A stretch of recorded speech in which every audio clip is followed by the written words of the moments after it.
Welcome ഐഡിയേഴ്സ്. ഈ വീഡിയോയിൽ നമ്മൾ നോക്കാൻ പോകുന്നത് ജിയോഗ്രഫി ഫസ്റ്റ് ചാപ്റ്റർ ലോകത്തിൻ്റെ നെറുകയിൽ. ഇത് കേൾക്കുമ്പോൾ തന്നെ നിങ്ങൾക്ക് മനസ്സിലായിട്ടുണ്ടാകും എന്തിനെക്കുറിച്ചാണ് ഈ ചാപ്റ്റർ ഡീൽ ചെയ്യുന്നതെന്ന്. നിങ്ങൾക്കെല്ലാം അറിയാം, ലോകത്തിലെ തന്നെ ഏറ്റവും ഉയരത്തിൽ സ്ഥിതി ചെയ്യുന്ന പർവ്വതനിര ഹിമാലയൻ പർവ്വതനിരകളാണെന്ന്.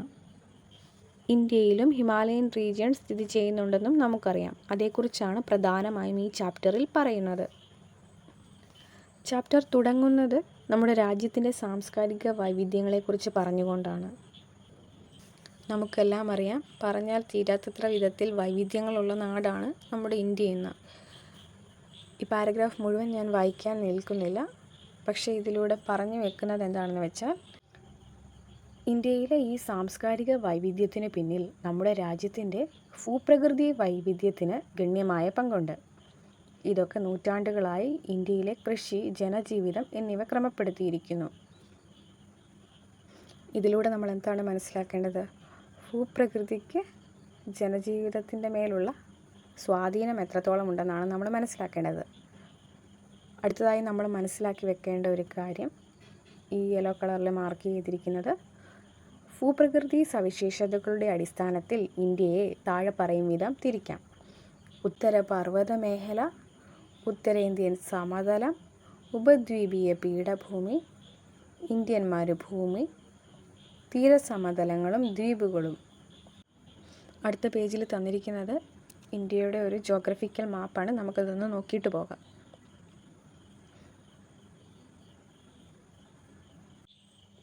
അടുത്ത പേജിലോട്ട് വരുമ്പോൾ ഫസ്റ്റ് പാരഗ്രാഫിൽ പറയുന്നത് ഉത്തരപർവ്വത മേഖല ഏതൊക്കെ പർവ്വതങ്ങൾ ചേർന്നതാണ് എന്നുള്ളതാണ്. ലോകത്തിൻ്റെ മേൽക്കൂര എന്നറിയപ്പെടുന്ന പാമീർ പർവ്വതക്കെട്ടിൽ നിന്നും ഉത്ഭവിച്ച് കിഴക്ക് പൂർവാഞ്ചൽ വരെ വ്യാപിക്കുന്ന നിരവധി പർവ്വതനിരകൾ ചേർന്നതാണ് ഇന്ത്യൻ ഉപഭൂഖണ്ഡത്തിൻ്റെ വടക്ക് കിഴക്കൻ അതിരായ ഉത്തരപർവ്വത മേഖല. ഈ യെല്ലോ കളറിൽ ഷെയ്ഡ് ചെയ്തിരിക്കുന്ന റീജിയൺ കണ്ടോ, ഇതാണ് പാമീർ പർവ്വതക്കെട്ട്. അവിടെ മുതൽ ഈ തവിട്ട് കളറിലെ ഈ റീജിയൺസ് കിഴക്കൻ മലനിരകൾ വരെ. പൂർവാഞ്ചൽ എന്നുദ്ദേശിക്കുന്നത് ഈ കിഴക്കൻ മലനിരകളാണ്. അടുത്തതായിട്ട് ഈ ബോക്സിൽ പറഞ്ഞിരിക്കുന്നത് പാമീർ പർവ്വതക്കെട്ടിൽ നിന്നും ഉത്ഭവിക്കുന്ന മറ്റ് പർവ്വതനിരകൾ ഏതൊക്കെയെന്ന് കണ്ടെത്തി പട്ടികപ്പെടുത്തുക. കുൻലൂൻ ഇവർ തന്നിട്ടുണ്ട്. ബാക്കി ഏതൊക്കെയാണെന്ന് നമുക്ക് നോക്കാം. ബാക്കി ഏതൊക്കെയാ? ബ്ലൂ കളറിൽ അണ്ടർലൈൻ ചെയ്തിട്ടുണ്ട്. ഹിന്ദുക്കുഷ്, ടിയാൻ ഷാൻ, കുൻലൂൻ. കണ്ടല്ലോ. അടുത്ത പാരഗ്രാഫിലോട്ട് വരുമ്പോൾ, താരതമ്യേന പ്രായം കുറഞ്ഞതും ഉയരമേറിയതുമാണ് ഈ പർവ്വതനിരകൾ. ശിലാപാളികൾക്ക് വലനം സംഭവിച്ച് രൂപപ്പെട്ട മടക്കു പർവ്വതങ്ങളാണിവ. മടക്ക് പർവ്വതങ്ങൾ എന്ന് വെച്ചാൽ എന്താണെന്ന് ഇവിടെ പറയുന്നുണ്ട്. ഭൂവൽക്കത്തിലെ ശിലാപാളികൾ സമ്മർദ്ദബലത്താൽ മടങ്ങി മടക്കു പർവ്വതങ്ങൾ രൂപപ്പെടാറുണ്ട്. വലനം എന്ന പ്രക്രിയയിലൂടെയാണ് മടക്കു പർവ്വതങ്ങൾ രൂപപ്പെടുന്നത്. അപ്പോൾ എന്താണ്, രണ്ട് ശിലാപാളികൾ കൂട്ടിയിടിച്ചപ്പോൾ അതിൻ്റെ പ്രഷർ കൊണ്ട് അവിടെ ഫോൾഡിങ് സംഭവിച്ചു. അങ്ങനെ രൂപപ്പെട്ടതാണ് നമ്മുടെ ഹിമാലയ പർവ്വതമൊക്കെ. അടുത്തത് പറയുന്നത് ഉത്തരപർവ്വത മേഖലയുടെ വീതിയും നീളവുമൊക്കെ എത്രയാണെന്നാണ്. ഏകദേശം 2400 കിലോമീറ്റർ നീളത്തിൽ വ്യാപിച്ചു കിടക്കുന്ന ഉത്തരപർവ്വത മേഖലയ്ക്ക് 150 മുതൽ 400 കിലോമീറ്റർ വരെ വീതിയുണ്ട്. ഉയരമേറിയ കൊടുമുടികളും ഹിമാനികളും താഴ്വരകളും നിറഞ്ഞ സവിശേഷമായ ഭൂപ്രദേശമാണിത്. ഭൂപ്രകൃതി സവിശേഷതകളുടെ അടിസ്ഥാനത്തിൽ ഉത്തരപർവ്വത മേഖലയെ 3ആയി തിരിക്കാം. 1 ട്രാൻസ് ഹിമാലയം, 2 ഹിമാലയം, 3 കിഴക്കൻ കുന്നുകൾ. അടുത്തത് ഈ ബോക്സിൽ പറയുന്നത്, സമുദ്രനിരപ്പിൽ നിന്നും ശരാശരി 900 മീറ്ററിന് മുകളിൽ ഉയരമുള്ള ഭൂരൂപങ്ങൾ പൊതുവെ പർവ്വതങ്ങൾ എന്നാണ് അറിയപ്പെടുന്നത്. അത് വെറുതെ ഒന്ന് മനസ്സിലാക്കി വെച്ചാൽ മതി. അടുത്തതായിട്ട് വരുന്നത് ട്രാൻസ് ഹിമാലയം, ഹിമാലയം, കിഴക്കൻ കുന്നുകൾ.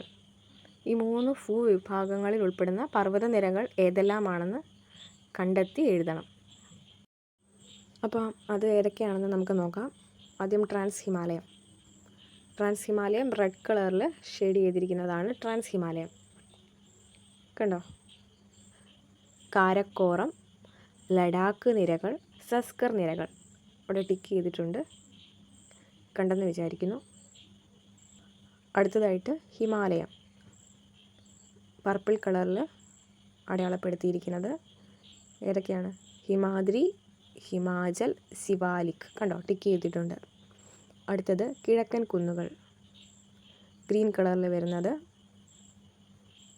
ഏതൊക്കെയാണെന്ന് വെച്ചാൽ ഗാരോ, ജയന്തിയ, ഖാസി, മീസോ, നാഗ കുന്നുകൾ, പട്കായ്ബൂം. ഈ ക്ലാസിഫിക്കേഷൻ കൃത്യമായിട്ട് പഠിച്ചു വെക്കണം. അടുത്തതായിട്ട് പറയുന്നത് ട്രാൻസ് ഹിമാലയത്തിൻ്റെ നീളവും വീതിയും ഒക്കെ എത്രയുണ്ടെന്നാണ്. ട്രാൻസ് ഹിമാലയത്തെ ടിബറ്റൻ ഹിമാലയം എന്നും അറിയപ്പെടുന്നു. ശരാശരി 300 മീറ്റർ ഉയരമുള്ള ട്രാൻസ് ഹിമാലയത്തിന് ഏകദേശം 40 കിലോമീറ്റർ വീതിയും 965 കിലോമീറ്റർ നീളവുമുണ്ട്.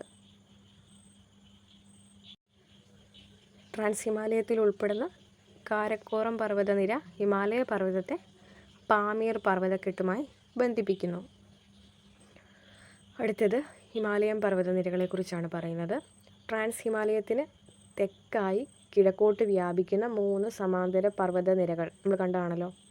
ഹിമാദ്രി, ഹിമാചൽ, സിവാലിക്. ഇവ മൂന്നും ചേർന്നതാണ് ഹിമാലയം. ബോക്സിൽ പറയുന്നത് ഹിമാദ്രി, ഹിമാചൽ, സിവാലിക് എന്നീ നിരകളുടെ സ്ഥാനം കണ്ടെത്തി അവ സ്ഥിതി ചെയ്യുന്ന സംസ്ഥാനങ്ങൾ പട്ടികപ്പെടുത്തു. ഏതൊക്കെയായിരിക്കാം ആ സംസ്ഥാനങ്ങൾ? അതിൽ ഉത്തരാഖണ്ഡ് വരും, സിക്കിം, അരുണാചൽ പ്രദേശ്, ഹിമാചൽ പ്രദേശ്, ജമ്മു കാശ്മീർ വരും, ഉത്തരാഖണ്ഡ് വരും, പഞ്ചാബിൻ്റെ ഭാഗങ്ങൾ വരും, ഹരിയാനയുടെ ഭാഗങ്ങൾ വരും, പിന്നെ ഉത്തർപ്രദേശും വരുന്നുണ്ട്. അടുത്തതായിട്ട് പറയുന്നത് സിവാലിക് മലനിരകളുടെ നീളവും വീതിയുമൊക്കെയാണ്. സിവാലിക് നിരയ്ക്ക് ഏകദേശം 60 മുതൽ 150 കിലോമീറ്റർ വരെ വീതിയുണ്ട്. ഹിമാലയത്തിൻ്റെ ഏറ്റവും പുറമേയുള്ള ഭാഗമായതിനാൽ ഈ നിരയെ ഔട്ടർ ഹിമാലയം എന്നും വിളിക്കുന്നു. അടുത്തത് സിവാലിക്കിൻ്റെ വടക്കായി സ്ഥിതി ചെയ്യുന്ന ഹിമാലയൻ റേഞ്ചിനെ കുറിച്ചാണ് പറയുന്നത്. സമുദ്രനിരപ്പിൽ നിന്നും 3500 മുതൽ 4500 മീറ്റർ വരെ ശരാശരി ഉയരമുള്ള പർവ്വതനിരയാണ് ഹിമാചൽ. ലെസ്സർ ഹിമാലയം എന്നും അറിയപ്പെടുന്ന ഈ നിരയ്ക്ക് ഏകദേശം 60 മുതൽ 80 കിലോമീറ്റർ വരെ വീതിയുണ്ട്. അടുത്തത് ഹിമാചലിനെ കുറിച്ചാണ് പറയുന്നത്. സമുദ്രനിരപ്പിൽ നിന്നും 3500 മുതൽ 4500 മീറ്റർ വരെ ശരാശരി ഉയരമുള്ള പർവ്വതനിരയാണ് ഹിമാചൽ. ലെസ്സർ ഹിമാലയം എന്നും അറിയപ്പെടുന്ന ഈ നിരയ്ക്ക് ഏകദേശം 60 മുതൽ 80 കിലോമീറ്റർ വരെ വീതിയുണ്ട്. ഹിമാദ്രിയെക്കുറിച്ചാണ് അടുത്ത പാരഗ്രാഫിൽ പറയുന്നത്. ഗ്രേറ്റർ ഹിമാലയം, ഇന്നർ ഹിമാലയം എന്നീ പേരുകളിൽ കൂടി അറിയപ്പെടുന്ന ഹിമാദ്രി സമുദ്രനിരപ്പിൽ നിന്നും ഏകദേശം 6100 മീറ്ററിന് മുകളിൽ ഉയരമുള്ള പർവ്വതനിരയാണ്. ഏകദേശം 25 കിലോമീറ്റർ ആണ് ഇതിൻ്റെ വീതി. ലോകത്തിലെ ഉയരമേറിയ മിക്ക കൊടുമുടികളും കാണപ്പെടുന്നത് എവിടെയാണ്? ഈ പറയുന്ന ഹിമാദ്രിയിലാണ്. ഈ ഒരു വീഡിയോയിൽ ഇവിടം വരെ എടുക്കുന്നുള്ളൂ. അപ്പം ഇതുവരെ എന്തൊക്കെയാണ് പഠിച്ചതെന്ന് നമുക്കൊന്ന് നോക്കിയാലോ വെറുതെ. ഉത്തരപർവ്വത മേഖലയെക്കുറിച്ചാണ് നമ്മൾ പഠിച്ചു വന്നത്. പാമീർ പർവ്വതക്കെട്ട് കണ്ടു. ഉത്തരപർവ്വത മേഖലയെ 3ആയി തിരിച്ചിരിക്കുന്നത് നമ്മൾ കണ്ടു. ട്രാൻസ് ഹിമാലയം, ഹിമാലയം, കിഴക്കൻ കുന്നുകൾ.